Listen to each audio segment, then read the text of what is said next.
بسم الله الرحمن الرحيم. إن الحمد لله نحمده ونستعينه ونستغفره ونعوذ بالله من شرور أنفسنا وسيئات أعمالنا. من يهده الله فلا مضل له ومن يضلله فلا هادي له. أشهد أن لا إله إلا الله وحده لا شريك له وأشهد أن محمدا عبده ورسوله. أوصيكم وإياي أولا بتقوى الله فقد فاز المتقون. السلام عليكم ورحمة الله وبركاته. Inshallah, to all the sister and brother, welcome back to our Wednesday class after 2 weeks break. 1 month.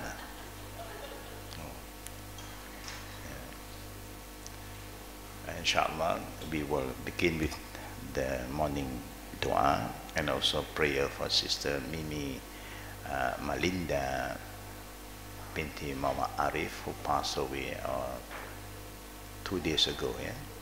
2 days ago. Inshallah, let us make a dua together. Bismillahirrahmanirrahim. Alhamdulillahi Rabbil Alameen. Allahumma salli ala Muhammad wa ala ali Muhammad kama sallaita ala Ibrahim wa ala ali Ibrahim innaka hamidun majid. Allahumma bika asbahna wa bika amsayna wa bika nahya wa bika namut wa ilayka nushur. Bismillahirrahmanirrahim. La yadurru ma'asmihi syai'un fil ardi wala fis sama'i wa huwa as-sami'ul alim. Raditu billahi rabba wa bil islami dina wa bi muhammadin nabiyya. Allahumma zidni ilman nafi'a wa rizqan tayyiba wa amalan mutaqabbala. Ya muqallibal qulub tsabbit qulubana ala dinik wa ala ta'atik. Allahumma adkhilna jannatak. Allahumma adkhilna jannatak. Allahumma adkhilna jannatak wa ajirna minan nar wa ajirna minan nar wa ajirna minan nar. Allahumma ighfir laha warhamha wa afiha wa'fu anha wa akrim nuzulaha wa wasi' mudkhalaha واغسلها بالماء والثلج والبرد ونقيها من الخطايا كما ينقى الثوب الأبيض من الدنس. اللهم أبدلها دارا خيرا من دارها وأهلا خير من أهلها وزوجا خير من زوجها. اللهم أدخلها جنتك وأجرها من عذاب القبر وعذاب النار. اللهم اغفر لحينا وميتنا وشاهدنا وغائبنا وصغيرنا وكبيرنا وذكرنا وأنثانا. اللهم من أحييته منا فأحيه على الإسلام ومن توفيته منا فتوفه على الإيمان. اللهم لا تحرمنا أجرهم ولا تدلنا بعدهم. ربنا آتنا في الدنيا حسنة وفي الآخرة حسنة وقنا عذاب النار. وصلى الله على محمد وعلى آله وصحبه أجمعين والحمد لله رب العالمين. آمين يا رب العالمين. Firstly, we like to thank Allah Rabbul Alameen for His blessing. And most of us are safe. Those who are traveling are back home. Those who went for Umrah, they are back home. We have finished our Eid. Some of us are starting their 6th day of Shawwal. As long as it's the month of Shawwal, you can just do it anytime that you feel easy for you. The 6th day of Shawwal is not a must for you to do immediately after the first day of Eid. A lot of people just do it because they say it's easier after fasting for 1 month. Take a break 1 day and continue again. But it is not a requirement from the Sunnah that you should do it immediately. If you look at the spirit of Sunnah fast, if you are invited by any of your guests for lunch, for breakfast, it is highly recommended to break your fast, then to continue the optional fast. Yeah. For the sister, of course, any optional fast you cannot do without the permission of the husband, because something that is not wajib. Yeah? This is to show us that even the Prophet encouraged you to do something, but still there is certain adab to follow. It's not just follow blindly, but you have certain adab. Yeah? But as long as you can fast 6 days in this month, alhamdulillah, for the sister, before you think of fasting the 6th day of Shawwal, you are highly recommended to pay your Ramadan missing fast first, because that is wajib. What is wajib must be given priority than the optional deeds. Prophet sallallahu alaihi wasallam remind us, Inna Allah la yaqbalu tatawwa'a hatta tuaddi farida. The adab of following an act of worship. Allah will not accept anything that is optional until the fard is been fulfilled. So if you have any days that you miss for Ramadan, you have to pay it back first. Even their opinion saying that you have 1 year time to cover your fast of Ramadan.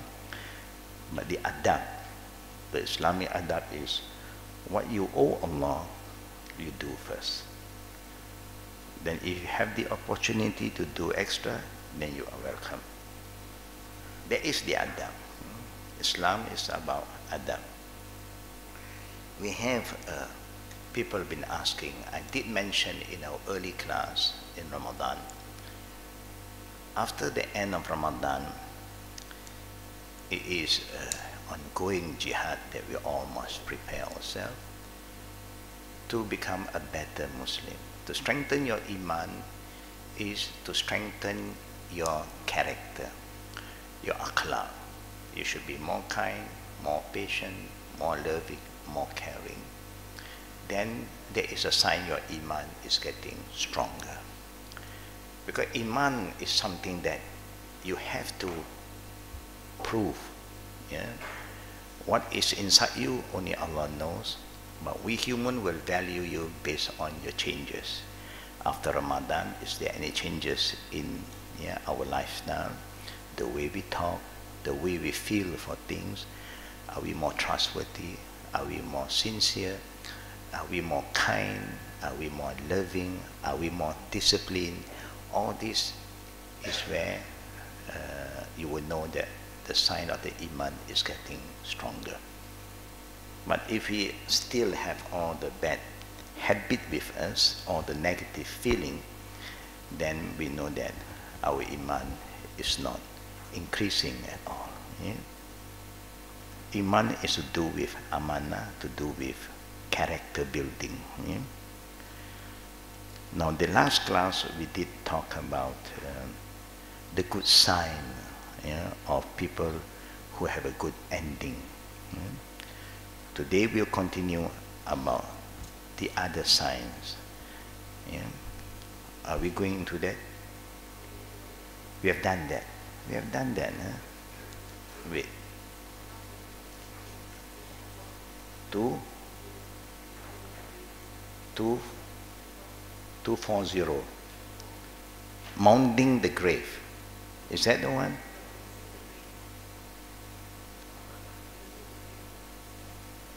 Raising the grave, a handspan. Okay. So we have seen the two types of ending. There is what's going to happen in Alam Kubur, and now we are just talking about raising the grave a handspan about what should we do after the burial. Yeah? We have been to all the graveyards and you have seen a lot of happening. Yeah? People are doing carpeting grass, carpeting, and people are doing marble, people are putting pebbles and so on. Now let us look at what the Prophet ﷺ recommend us to do. It is easier for those who have been traveling to Makkah, Medina, because this is the beginning of Islam. We know that in the time of Adam and Eve, when the son was killed among the brothers, then Allah guided them by sending two birds fighting against each other, and the bird is trying to show us how to bury the dead one. That's how we start to learn. Yeah, sometimes there's a lot of lessons we learn from other things, not from human, from the animals and so on, or birds. Now it is recommended to raise the grave about a handspan, about 10 inches, yeah, or 25 centimeters above ground level. That will make it distinctive and preserve it from disrespect or abuse. Jabir bin Abdullah reported, a lahad was made for Allah's Messenger ﷺ in his grave. Brick were erected behind him, and his grave was raised about a handspan above ground level. If you look into what is happening around us, you will see that it's very practical to raise a bit higher. Why? Because as time pass, now you see the ground is going to sink, the earth is going down, especially in our country where there's a lot of rain. Yeah? And the reason that the Prophet wants you to raise it up so that people are aware there is a dead body down there. There is a grave. Today they always prepared. Yeah?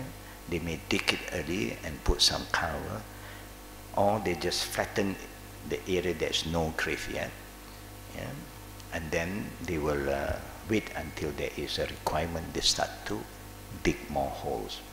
So just like what I've seen the last burial,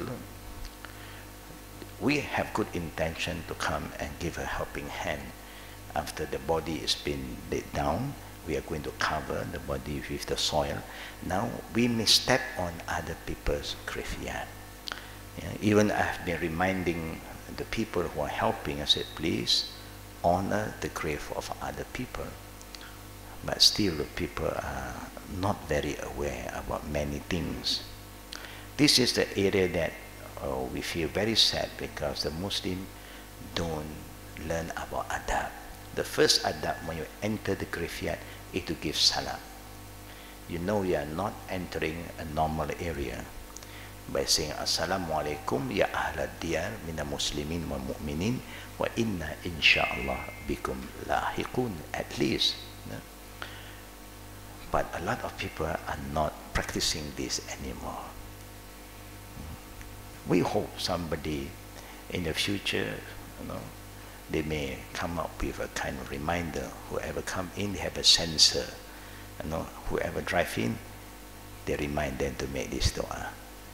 Please don't forget the dua. It's just like when you want to enter people's house, you have to give salam. Now while you want to enter this maqbara, you also give them salam. Now that only apply to Muslim graveyard. Not yet Muslim graveyard, you don't do anything. You can pay them a visit, your family members, your friend, but no salam and no prayer. The Prophet visited the grave of his parent. The companion visited the grave of their parent who died, yeah, and they are not Muslim. But they cannot do any prayer at all. Yeah? Just visit is allowed. So if the Chinese want to visit their grave yet of their family member who are not Muslim, they are allowed to do so. Yeah? But no salam and no prayer. Yeah? Now this is important to give us the the guidance that when you are doing something to help to bury somebody who just died, you must show respect to the other graveyard. Yeah? Sisters are not involved in that, alhamdulillah, because sisters don't have to go and dig and pull the soil in, but the brothers. The brother. That's why the Prophet don't like you to wear shoes or sandal when you enter the graveyard, near where the burial is going to take place. Why? So that you are alert about what you are stepping on. If you're wearing all these shoes and so on, you may not feel. No, you just don't care. But if you walk barefoot, you are very careful. You have to look where you step on. Maybe there are thorns, there are stones that may injure you, so you are very careful with your movement. All these are adapt where a lot of people are not been reminded. Yeah? Why? Number one, the caretaker of the place, they are not scholars, they don't care. Number two, yeah, a lot of scholars don't remind the people anymore. Yeah. So we hope that we always remember what Allah and the Prophet want us to do. Then Allah subhanahu wa ta'ala will reward us, yeah, kindly, because we are following the Islamic adab. Yeah.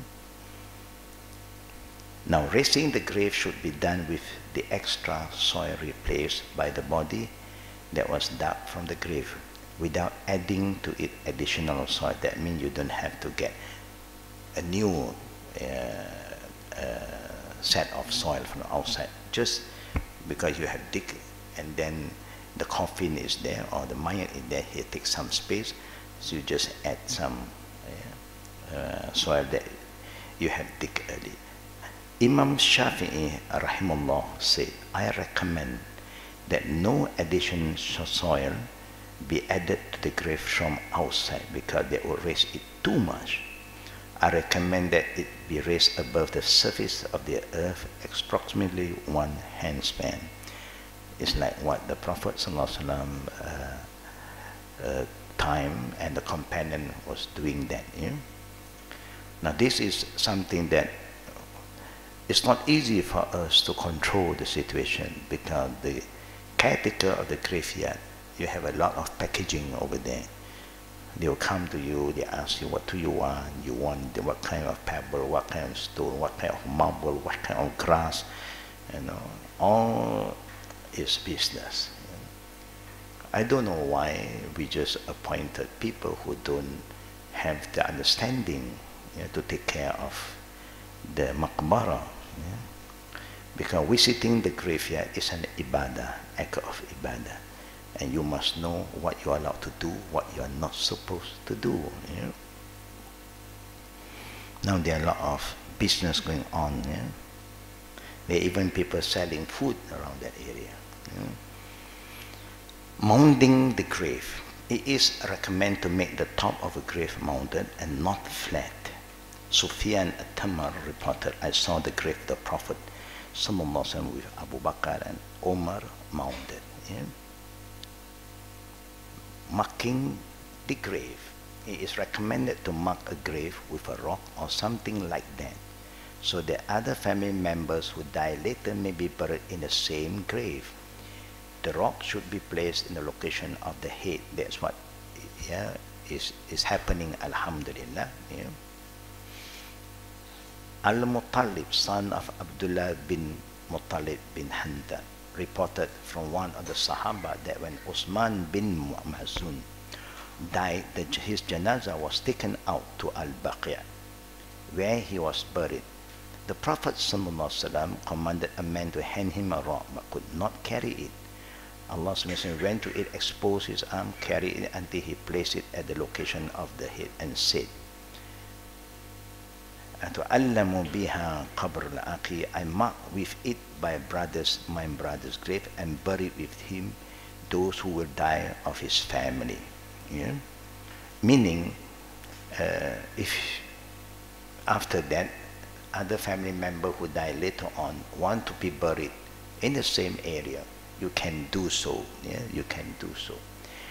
But you must remember the Prophet ﷺ did encourage us to bury as soon as possible and the nearest area if possible. You don't have to fly the dead body so far away. If you die, maybe your family die, parent die in Penang, they are buried in Penang, you die in Kuala Lumpur, do you think it should be wise for you to send and ferry the dead body back to Penang? The Prophet don't like you to do that, unless there's no other graveyard around. In the Western country before, you cannot get a lot of Muslim graveyard. When I was in Paris in the late 70s, we have cases that Muslim pass away in an isolated area where there are no Muslim graveyard. So we have a problem.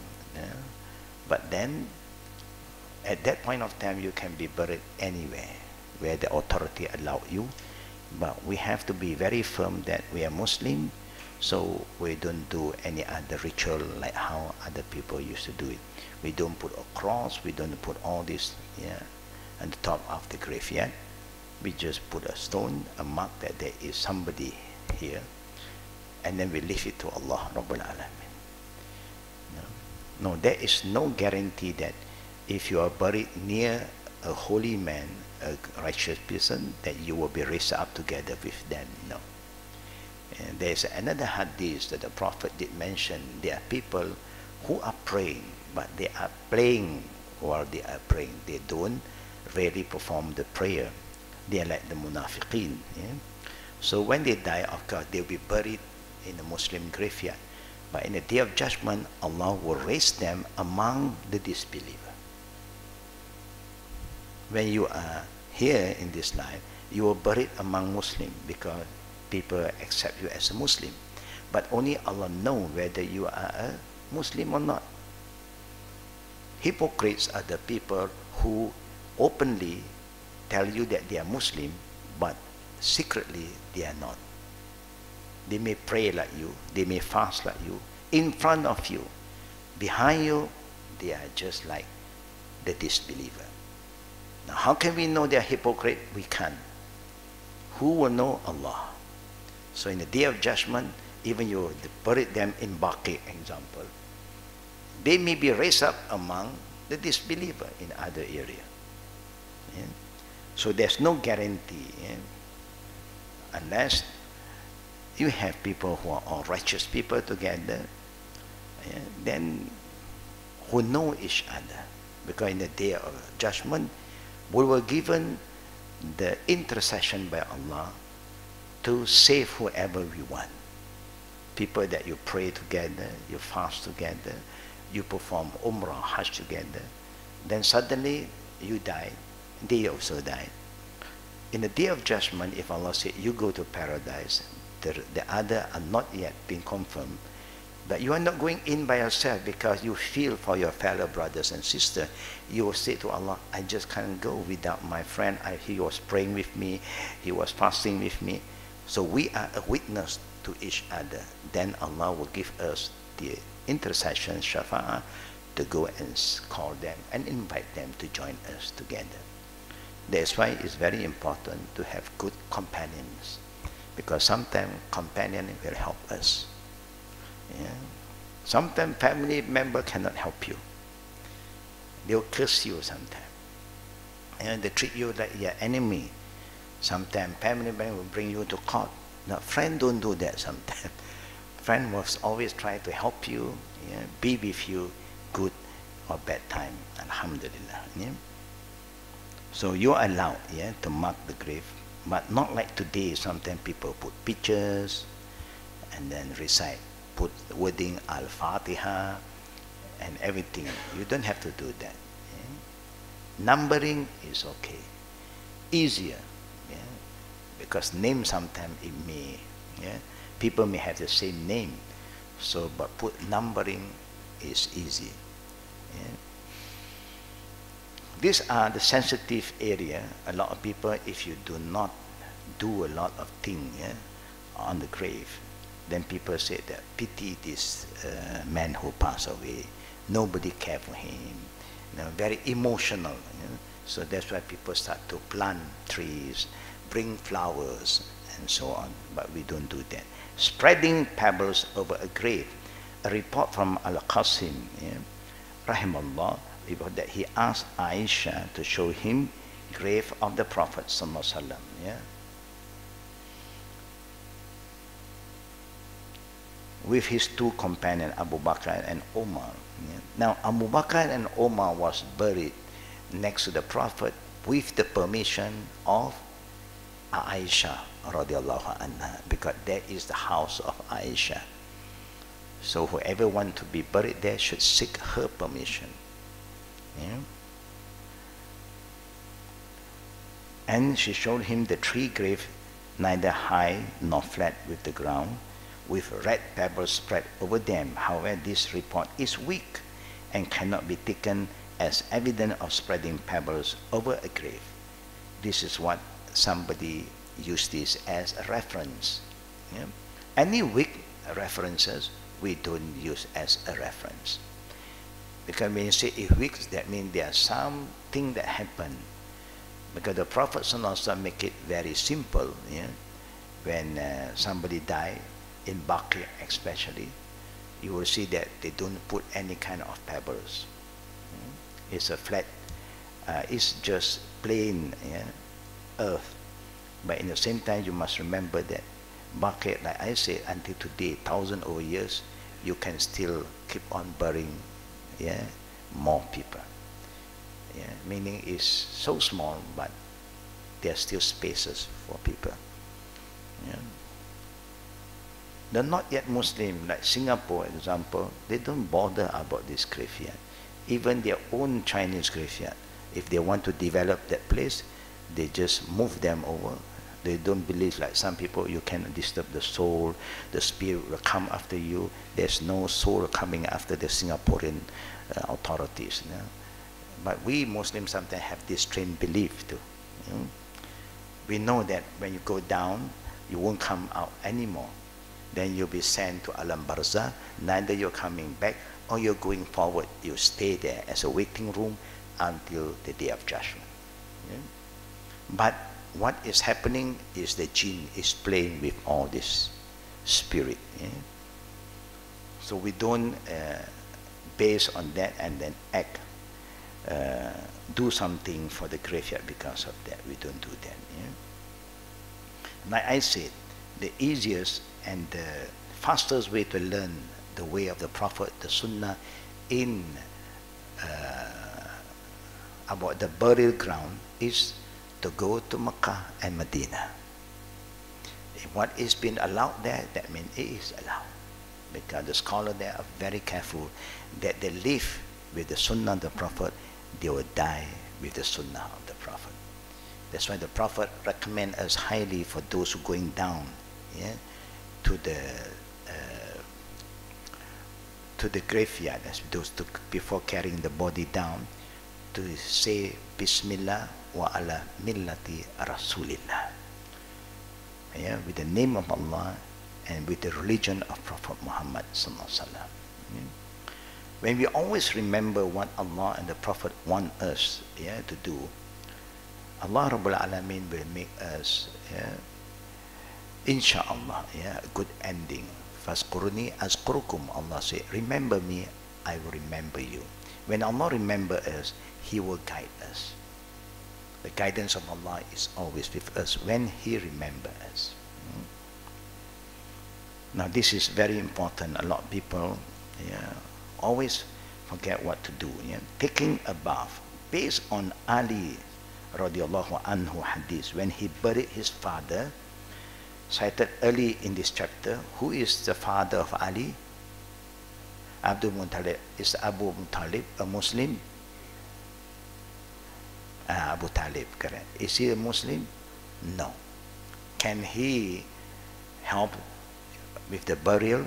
Yes, the Prophet do allow. But then the Prophet ﷺ recommend him, after finishing the burial of your father, come to me. I will let you know what to do. I will guide you what you should do after that.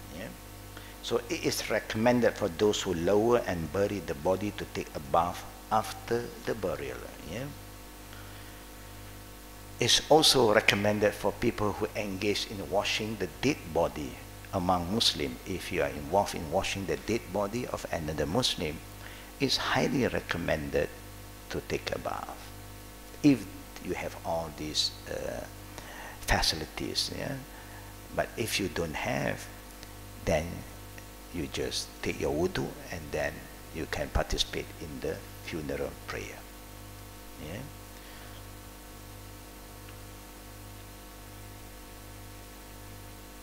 Now, funeral prayer, like what we always say, even you are doing in the masjid, it's easier because the washing area is already there at the mosque. Then if people will want you to perform the prayer, you can lead them. But if you see some latecomer, later on you can just give way and then call them to pray again, yeah, for the other group. Don't stop them. Yeah? The problem today is we are not used to perform funeral prayer by ourselves. We always follow the imam. And if the person who are not used to be an imam, neither he want to be an imam. So then you have a problem. You have a problem. They want to pray, they don't have imam. You call one of them to lead, everybody is pushing somebody. You are elderly than me, you are older than me. Now, nothing to do with your age, whether you have the knowledge or not. And it's not difficult at all. Yeah? We have memorized a lot of the thing. The first takbir Fatiha, second takbir Salawat, we have memorized. The third takbir only, we may not memorize the long dua, but at least you remember the short one. You just keep on saying Allahumma gfir lahu, or Allahumma gfir laha, warhamha wa'afi wa'fu anha. You repeat. Yeah, too short, then people get, no. Hey, did you remember the prayer for the deceased or not? Yeah? It's not difficult. Yeah? Now, giving salam also is simple. Either you give salam only one on the right without the second salam on the left, or even to give right and left, it is allowed. Yeah? Only majority here used to give salam both sides. People are not used to give salam only at one side. So we want people to be exposed to other sunnah. So when we lead, we just do one side of the salam. At least people know this is also one of the sunnah of the Prophet sallallahu alaihi wasallam. And lastly, what we can do on the graveyard, you can encourage people who miss the prayer that they should perform the prayer at the graveyard. That's the only prayer that is allowed by the Prophet sallallahu alaihi wasallam. Yeah? What acts related to making grave? Plastering a grave, decorating a grave in a form of extravagance that has no benefit and was not a practice of the righteous scholars, Salaf. That means not been practiced by the time of the Prophet, neither the companions of the Prophet, the four Khulafa al-Rashidin, and the Mahdiin, and also the Tabi'in or Tabi'in. Some of the old people used to plaster the grave with a layer of gypsum chalk, but Allah's Messenger prohibited that. Jabir radiallahu anhu reported, Allah's Messenger sallallahu alaihi wasallam prohibited plastering a grave with chalk, sitting on it, building over it, adding to its height, or writing on it. Yeah. Now, this is something that we don't encourage. Yeah? But it's a very sentimental. All this kind of thing is very sentimental. As a Muslim, you know what you have to do. You don't follow this sentimental kind of thing. But the problem is when you have the authority, you should act upon your authority. Tell them. The best thing to do is to say, this is the amanat. People honor amanat. No, people, if you say, no, or they say, you know nothing. You don't want to do, khalas. You are stingy, maybe you don't care about your parent, you don't care about your loved one. Some of the next family members will come and do that. This is the problem we are having. Yeah? The caretaker are not sensitive with this thing. If you say no, you must alert the caretaker. We don't allow. No people can come and do. You cannot do anything without our permission. Now we don't do that. So we don't do. Some other family members will go there, and then they will do the extra. Then suddenly you visit the graveyard. Who is doing that? Yeah, somebody came and pay us, and then that's what we have been doing. I have a friend before, when it happened to the graveyard of his father-in-law, he went to the grave and he just threw it away. The people were upset. What you did? This, yeah, you have no right to do that without our permission. And this is also very sensitive. To us, very difficult. The living will become enemy just because of that. Yeah, sometimes. Yeah. So if possible, we make it clear to the caretaker, no, don't do anything without our permission. We are the next of kin. Yeah. So we have to make it very clear. Everybody have a good intention, but good intention do not allow you to bypass the adab. You want to do anything, seek permission. Yeah. What happened in Palace before, because the scholars are very firm, when some of the VIP pass away, a lot of this thing is happening, but the Mufti will come and say, this is haram, and instruct them to bring it back. Don't waste your money. And alhamdulillah, they follow. So it helped. Yeah? That's why in the Middle East, if you go into the graveyard with all this nonsense, immediately they will stop you. What are you doing there? Even today, you go to Uhud in Medina, the Mount of Uhud, to pay a visit to the graveyard of Hamza. If you start to bring Quran, the people will come and just snatch it from your hand. They don't even want to talk to you. They just snatch the thing in front of you and call you to follow them to the office. They have a side office in a container. Then they have a lot of different scholars ready from different part of the world, different languages, Urdu, Tamil, Indonesian, Arab, and they're going to talk to you. What are you doing here? Oh, my book, Quran. Yes. This Quran, what are you doing that over there just now? Oh, I'm reciting Quran. Who called you to recite the Quran? The Prophet said, give salam. They even put a reminder what you can do, what you can't do. But people don't care. People go and read and they don't even feel for anything. So that's why they have the people reinforcement officer. Here, if we do that, we don't know what is going to happen. So they'll make a report, the interference, because everybody don't know what they're doing. And then they will say that we are the troublemaker. The one who is following the Quran and Sunnah will be branded as a troublemaker. Oh, this is the extremist, this is the fundamentalist, maybe ISIS is coming here. Now they create a lot of fitna. But this is what the Prophet wants us to do. Alhamdulillah, yeah, those who have the knowledge are not doing it, but you have to try to make sure that it don't happen, yeah, to your loved one. Yeah? So you must know what to do now. After you have finished everything, inform the caretaker, don't do. Yeah? If all the family members have the adab easy, nobody will do it. Yeah. My brother graveyard is also in Kiara. On and off when I visit that area, it's been left behind, and that's poor guy, nothing. And alhamdulillah, this is what the Prophet wants us to do, and we are happy with it.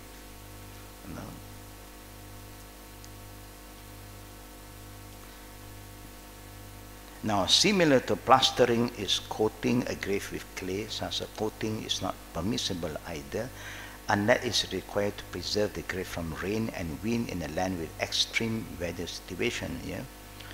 Now, building up a grave, Jabir radiallahu anhu above hadith indicate that Allah's Messenger Prophet Muhammad prohibited building anything on top of a grave.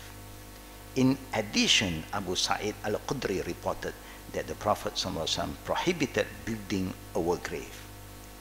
Now this is the thing that even you want to build a mosque, you can't do that. You can't even build a mosque. You can't build building. It's an honor to this area. Yeah? But today for those disbelievers, they don't care. They think of development.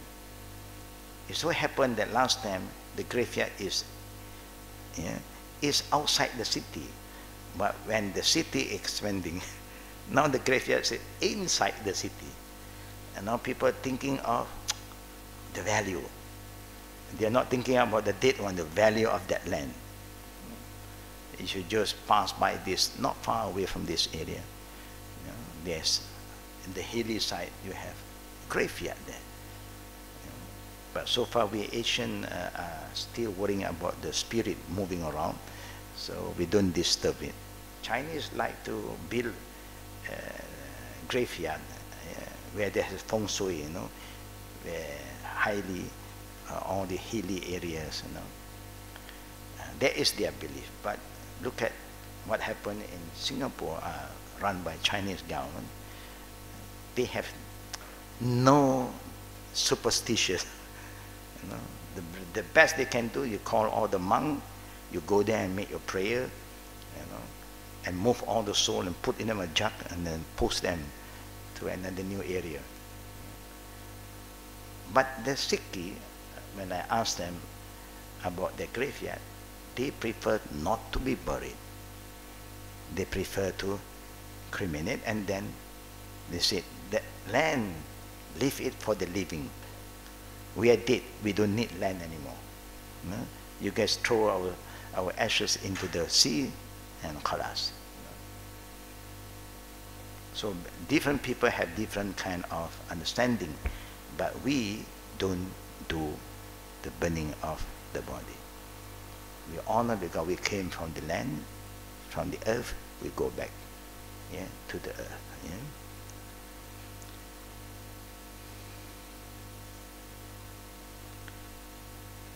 Raising a grave. As explained earlier in this chapter, a grave may not be raised more than a handspan, which is done by using the extra soil remaining from digging it after burying the body.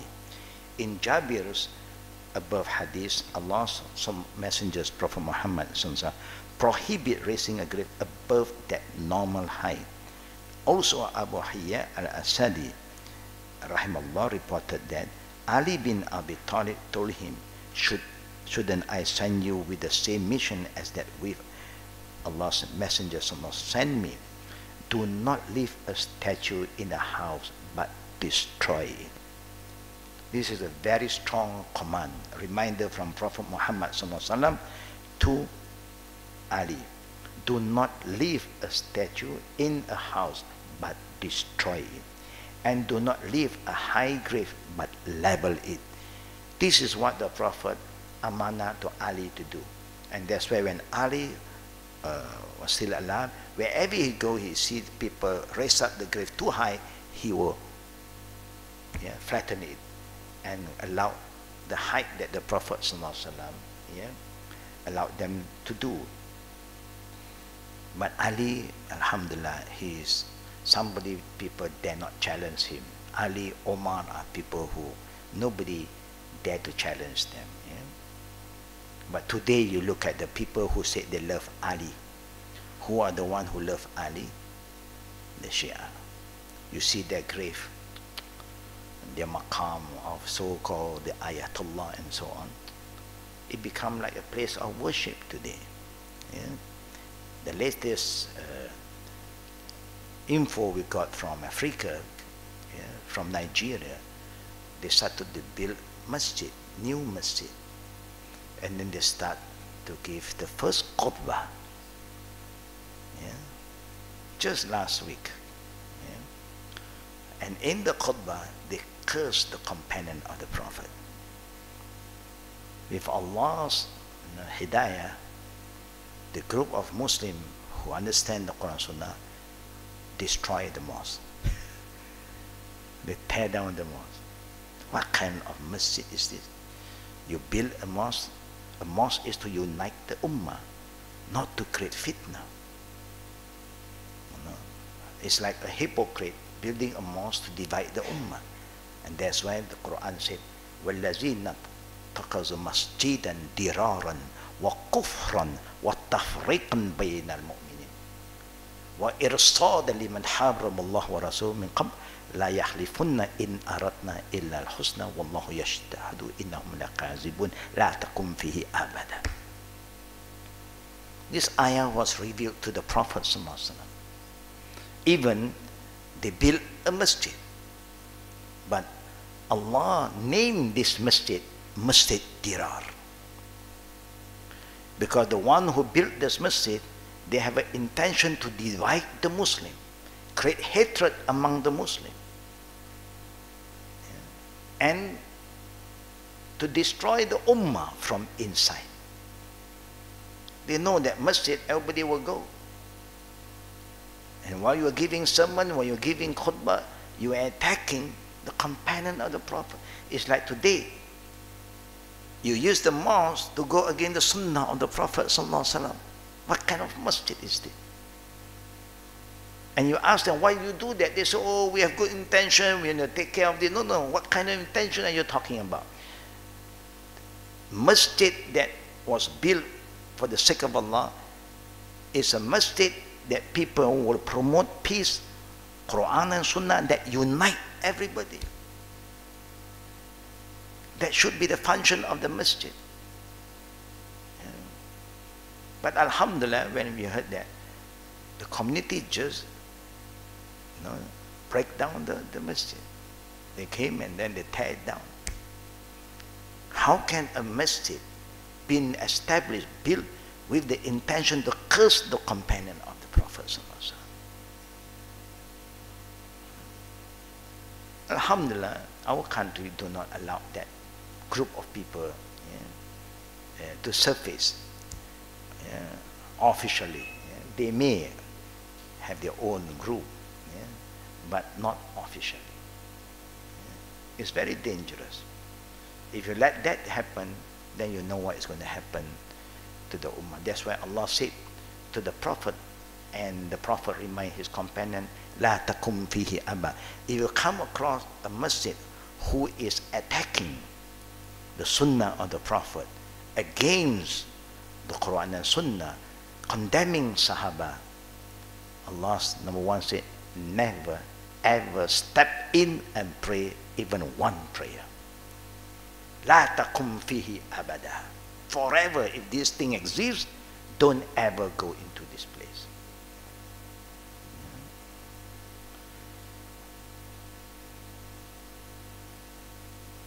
Shawkani is one of the scholars who wrote the book of Fathul Bari.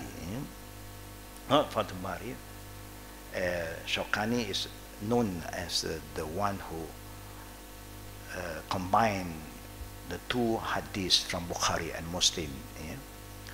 One form of raising the graves, to which this hadith more widely applied, is building domes and structures over them that also fall under making the grave place of worship, and the Prophet has cursed whoever does that. Building, raising, and adorning the grave has resulted in evils that make Islam cry, because you are going to commit shirk. اتخذوا أحبارهم ورهبانا أربابا من دون الله. The Prophet did mention that one of the reasons Allah cursed the people of the book, because they have made the grave of their holy man or their prophet as a place of worship. That's why among those is that the ignorance belief in this grave resemble the pagans' belief in their idols, to the extent that they believe that they bring benefit and prevent harm. This is where the shirk will come in. Thumama bin Sufayya reported that he went with Fudala bin Ubayd fighting in the land of the Romans. A man was hit in Rhodes. Fudala prayed over him and stood over his grave until the burial was complete. Then he told them, make it light on top of him, because Allah's Messenger sometimes commanded us to level the grave. Muawiyah said, leveling the grave is a stipulation of the Sunnah. The Jew and the Christian raise the grave, so do not imitate them. We have our own way, they have their own way. Yeah. From previous report, it should be noted that leveling in the above reports mean lowering the grave to a handspan above the ground. Writing on the grave again, in Jabir above hadith, Allah's Messenger prohibit writing on grave. Imam Nawawi said, our scholars said that whether the writing was in a plate on the side of the head, as has been the practice of a lot of people, or other than that, all of that is prohibited because of the general meaning of the hadith. Yeah? Some scholars have only permitted writing the deceased's name in a plain, non-fancy manner, in order to distinguish the grave, as Allah's Messenger put a stone to mark Osman bin Maz'un's grave. However, this may not be exceeded to writing dates, poetry, verses of the Quran, or any other text. Now, if you allow, there are more, my loved one, remember by the loved one, more, put some flower design again, you know, and many things going to happen if you have no control. Yeah? Ways of the disbeliever. There are many practices of the disbeliever in their graveyards and cemetery that need to be pointed out for warning and reference, to make sure that we don't follow them. We are Muslim. We have our own way. They have their own way. Lakum dinukum waliyadin. A mausoleum. A community mausoleum is a large building designed to provide above ground entombment, entombment for the number of people. A maker of many graves is designed to hold casket remain. Following a casket entombment, the grave is sealed and the granite or marble front is attached. This is not allowed. A columbarium often located within a mausoleum or chapel is constructed of numerous small compartments designed to hold urns containing cremated remains. This is done by the disbeliever. Cremation. Many funeral homes and cemeteries provide this option of burning the body. The cremated remains are put into an urn, which is then interred or placed on or in a columbarium. Some cemeteries also provide for scattering the remains a garden set aside for that purpose. In addition to a plaque memorizing the deceased, you have all these different way of doing it. Number 4, traditional cemetery versus memorial park. Traditional cemetery have upright stone monument, private mausoleum, statuary, etc. Memorial parks and garden, on the other hand, are cemetery without tombstones. Bronze memorial are placed level to the ground to blend with the beauty of the landscape. So all these are not our way. This is important for us to understand. If people will want us to do that, anything that is not according to the teaching of the Quran and Sunnah, we just have to excuse ourselves. Now, for people who are involved with rivers, we will be tested more. Some family members who understand, they say, so easy, the Muslim, their burial is so simple, they don't have to waste a lot of money. But some people say, oh, I don't want my body to be following the Muslim way. I want something grand to happen, And that's why while they are sending their body to the graveyard also, they need, if possible, people to parade and people to cry, to show that a lot of people miss the dead person. If nobody cried, that means nobody loved him. So you have to hire a group of people just to cry. After that, they got a good money. They cry for money. But before the burial, let us go through this. Page 247. Yeah? There's a question and answer you can just go through by yourself. Yeah? Before the burial, digging one grave prior to death. This was not done by the Prophet or his companion. Furthermore, a person cannot foretell in which land he will die. Meaning, you have made a booking. I want my grave to be digged there and prepare for me. No, you don't know where you're going to die. Sometimes you plan to die just next to the graveyard. Something happened that they move you far away and then you die in other areas. So you cannot make a booking. Whoever comes first, die first, then that is his place, inshallah. Slaughtering a calf upon arrival to the graveyard and distributing it meat over the people present, this is not allowed. Making dhikr around the bier before burying the body, this is not from the sunnah. During the burial, putting blood from the slaughtered animal in the grave, calling azan while lowering the body into the grave, lowering the body from the head or qibla side of the grave, putting some of Hussain soil in the grave, and these are very common for the Shia. Shia would like to go to Karbala and collect the land of Karbala. To them they say this is a holy land. Placing a pillow of sand under the deceased's head in the grave. Placing a soft plastic piece of velvet under the body in the grave. Spraying rose water over the body in the grave. Throwing soil into the grave with the back of the hand. Saying specific zikr while throwing each handful. Reciting Fatiha by the deceased's head and the beginning of Al-Baqarah by his feet based on weak hadith. These are things that is happening, maybe not in our place, but in other area. And that's why the author of the book collect all this information and to show us what is happening around us.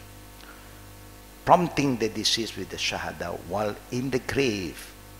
Of course, tell him, oh Fulan bin Fulan, when the angel Munkar Nakir come and ask you, Ma Rabbuka, this is what you want. So, no. You can remind the living, but not the dead. Innaka la tusmi'ul mauta, Allah said, Ya Muhammad, you cannot make the dead hear you anymore. As a reminder for the present, the people who are alive is good. Placing 2 stones on a woman's grave. They say because woman must be different from the man. You don't have this kind of practicing by the sunnah. Praising the deceased and lamenting over his grave after burial. Putting food and drink over the grave to be taken by the poor. Giving alms around the grave. Now, to give charity is not bad, but not at that time. To give charity at any time for the sake of the deceased, no problem. But not when they are performing funeral prayer, not when they are at the graveyard. Now people's intention will start to change. We do that sometimes. People will, normally the traditional will do after you finish the funeral prayer. If you're the imam, they just want to thank us for helping them. They'll give you some packet. Normally we will look for the next of kin who are in charge about this, and we give them back, please. You want to give sadaqah, it's not a bad intention, but not after the prayer. Then now the people's intention is changed now. When they start to open, 200. Next time they may expect more. A normal person who died, I become the imam, I got 200. How about if somebody who is a VIP pass away? I may expect 500. Now the imam's intention is changing. I know when we were young, we have a group of people who just love, when there's a funeral prayer, you will see them. They just come and they're ready. They always wear that kind of baju with pocket open, They know they know people will start to come and put a packet into your pocket already. So we try to stop those who are doing that. If you want to give at other occasion, just give it, but not around the grave, and not when after you're just praying. Giving alms around the grave, pouring water over the grave, and this is very common among us again. Raising and building grave with marble, making upright tombs, the tombstone. Writing Quran, date, poetry, and other things on the tombstone. Planting flower, plant on the grave, or placing green branches on it when it is visited. Now this is the problem that they say the Prophet did this, that. But the Prophet, Allah give him the knowledge about what is happening. Only 2 graveyard that the Prophet do that. But the rest, there's no sign that the Prophet do to everybody.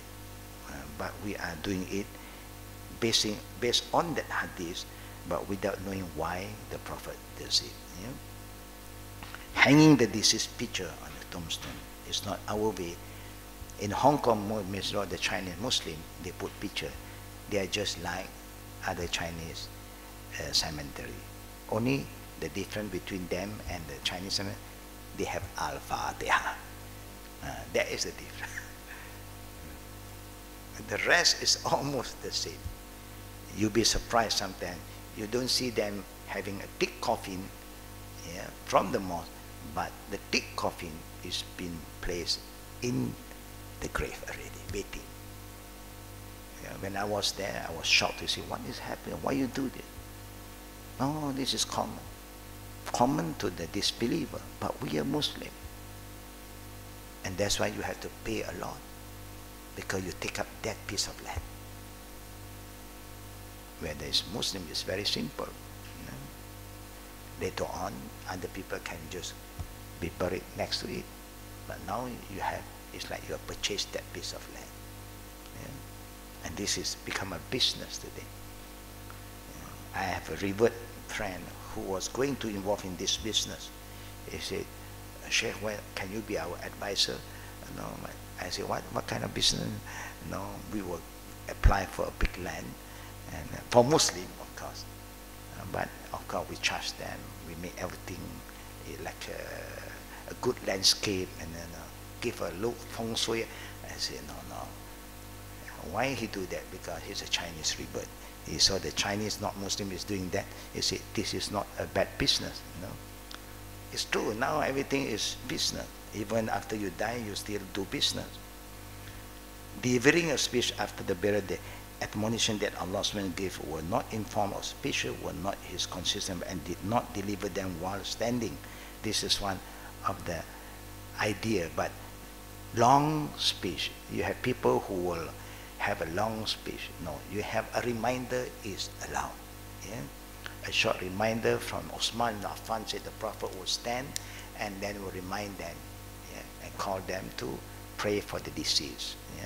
But sometimes you can see in some group of people, they will start to give a very emotional speech, and they get so angry sometimes. They scold the people who arrive. What have you done? What have you prepared for yourself? No, very emotional. So everybody was quiet, listening, and say, look at this man. But the ending was good. But alhamdulillah, but you don't have to give a khutbah, lengthy khutbah. Don't do that.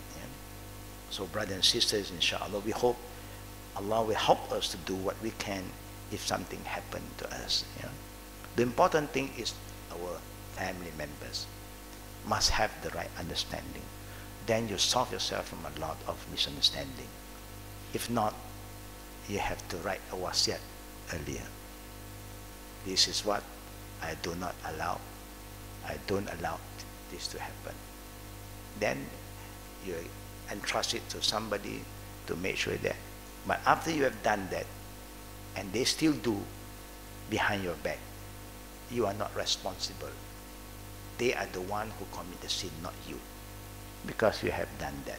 That's why the Prophet ﷺ said, Innal mayita la yu'azzibu bi bukai ahlihi alayhi in Sahih Bukhari, that the deceased body, the dead, will be punished by Allah by the excessive crying, wailing of the family members. If you know they are doing all this nonsense before, you must remind them, don't do this if I die. After you remind them, they still do it, you are not responsible. That's why the hadith said, Innal mayta la yu'azzibu bi bukai ahli alayhi. If there's any question, now we open for Q&A. Fadda.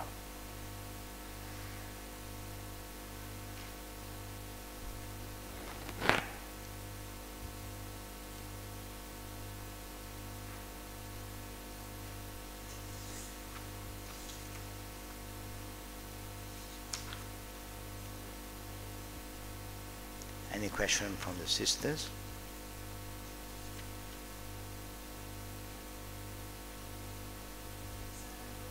Walaikum salam. Today is what, day 20? Okay.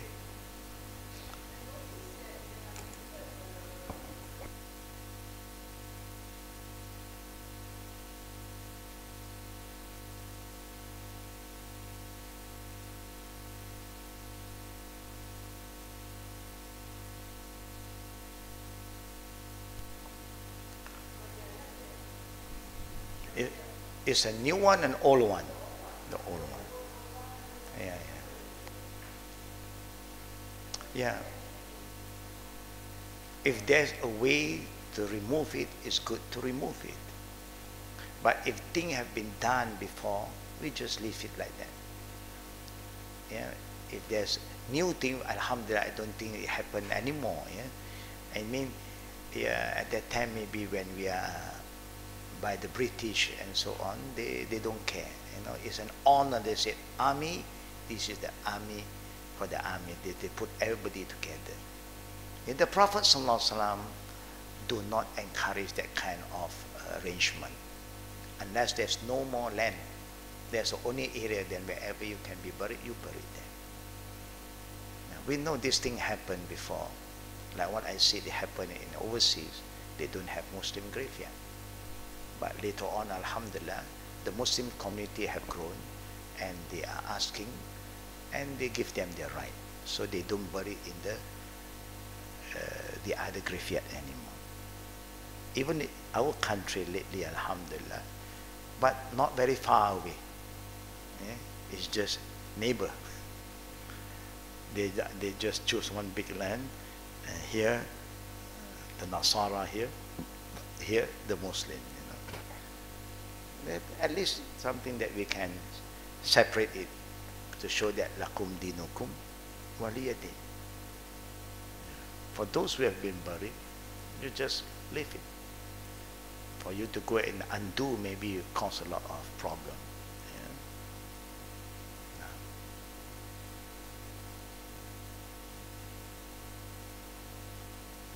Yes, boy. The boy need a mic.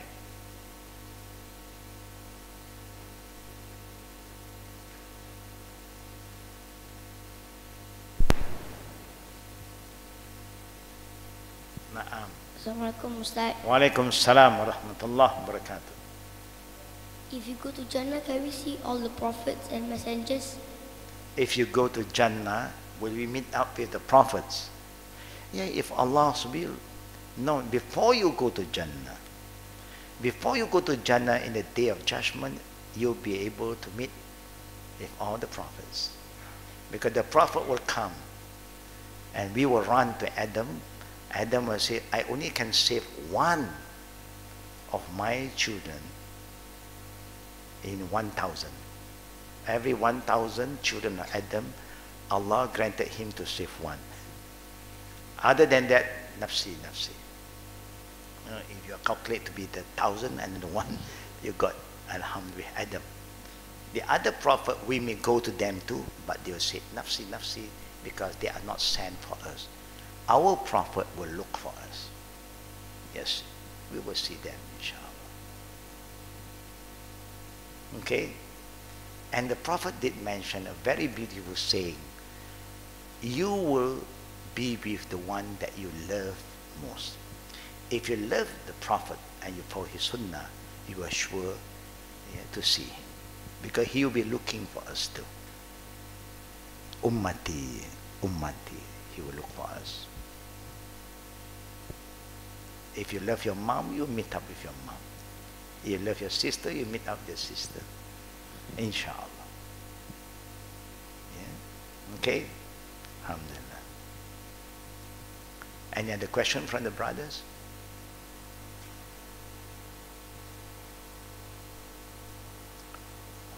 What I always like to remind to all of us, we must get our children involved. Let them know what we are learning. Remind them.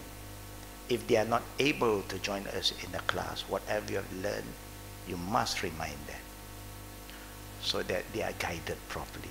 Yeah? Because they may have their own friend, their own references. If you do not get them properly, if we are still alive, alhamdulillah. Yeah, it's just like we have our old jama'ah, our old friends who have known each other from early 70s. Yeah? And their children also have been with us. Allah qadar that both parents died in accident. Yeah?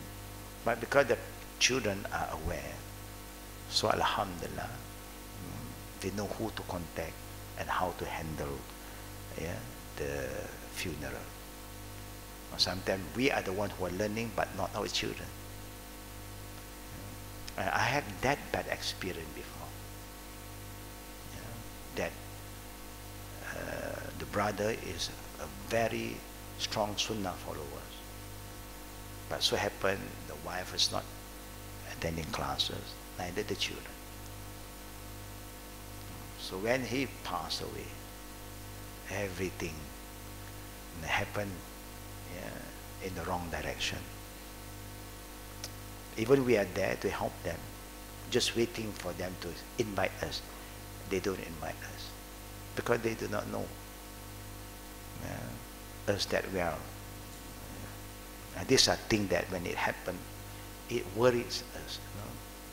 We have learned about Quran Sunnah. We hope that when something happens to us, our family members know what to do.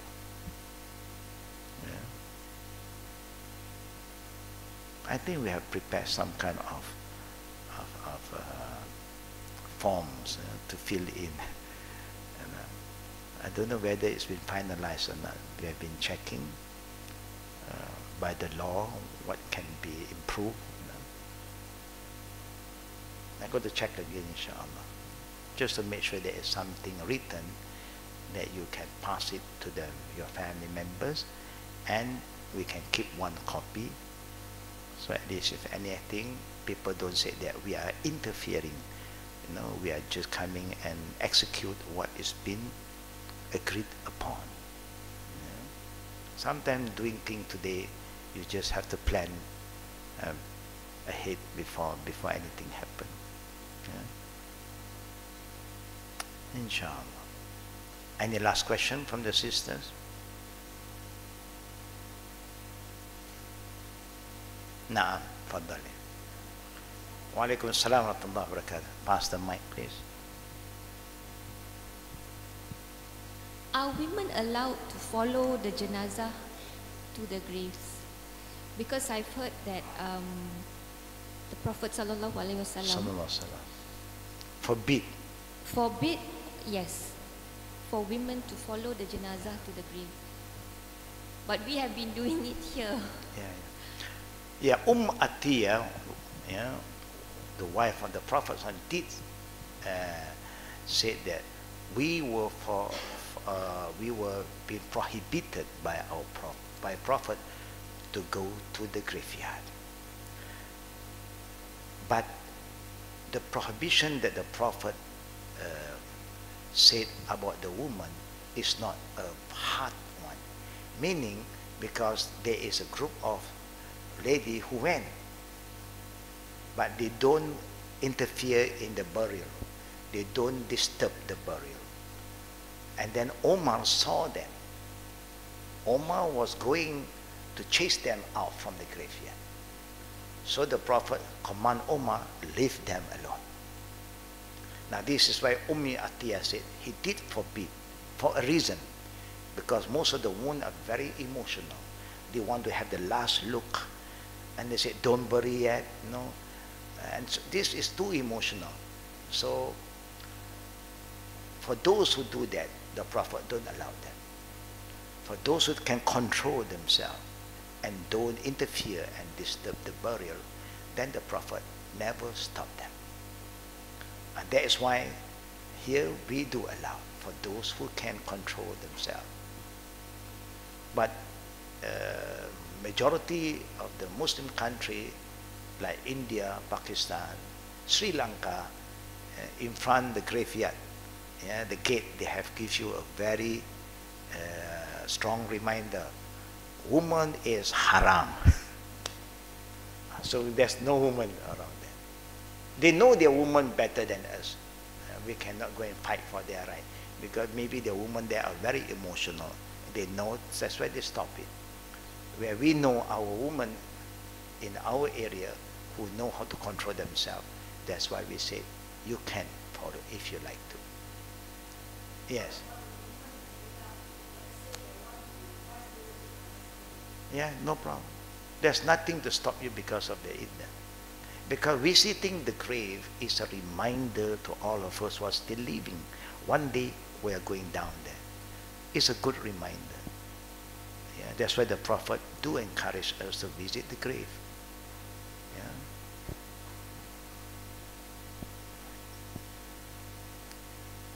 Now, may Allah protect us, inshallah. Yeah. But if you find an area where they don't like you to be there, then just don't go. It's not nice when they look at the woman, they're thinking when they shout at you and scream at you.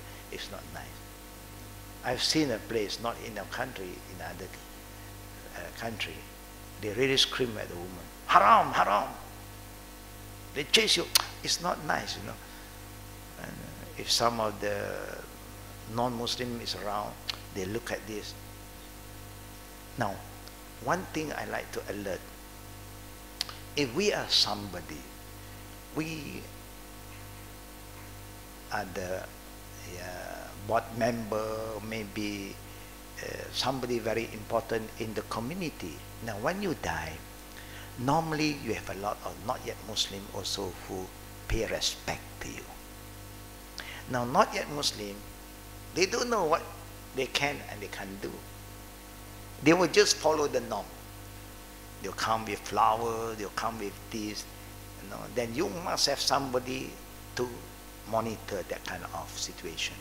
Any flower, take it and don't put next to the graveyard or to the dead body. Just keep at home. Then your home need that flower, you know. But not at the graveyard. But they don't know. They thought that this is part of their contribution, yeah, to show their respect to the dead. And sometimes we are so naive. We also call them to come and make prayer. Now it happened. Now this thing happen also when you are not well. If you have a not yet Muslim coming, you don't ask them to pray for you. That means you are recommend them to commit more shirk.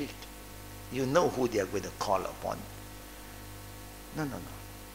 We pray for them, yes. But we don't call them. You say, pray.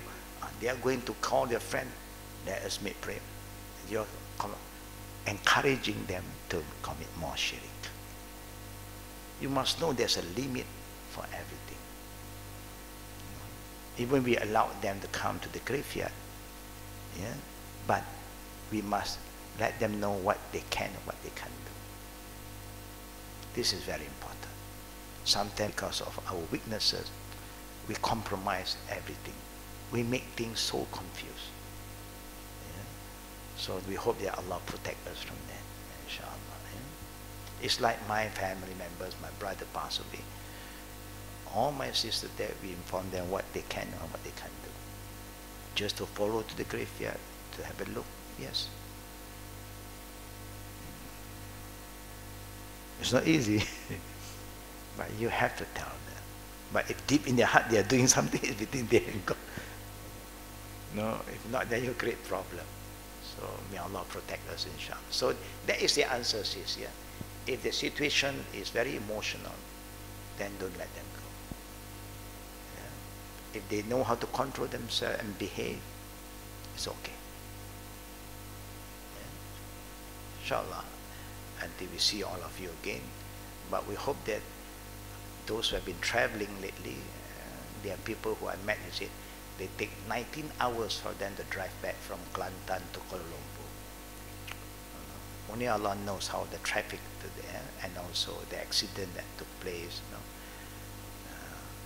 May Allah protect the Ummah, and whoever passed away while they are doing something good, may Allah grant His favor upon them, forgive their sin, inshallah.